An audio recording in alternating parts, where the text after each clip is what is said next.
Я совершенно случайно попала в Елабугу. В общем, сегодня сидят здесь такие люди. Вы знаете, вы сама жизнь. Вот был такой великолепный актер Леонид Филатов.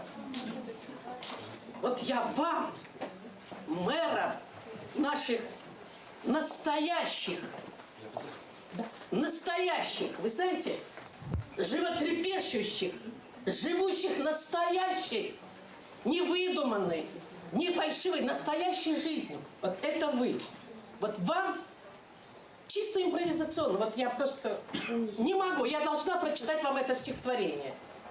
«О, не лети так, жизнь, слегка замедли шаг.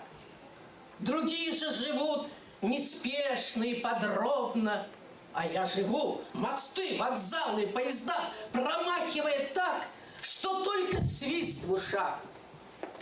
О, не лети так, жизнь, на миг, но задержись, уж лучше ты меня калечь, пытай и мучай, пусть будет все. Болезнь, тюрьма, несчастный случай, я все перенесу. Но не лети так, жизнь». Вот это я хотела подарить вам.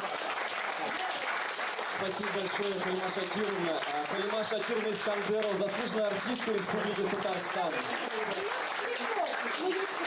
Уважение и поклон. Спасибо вам огромное. Спасибо.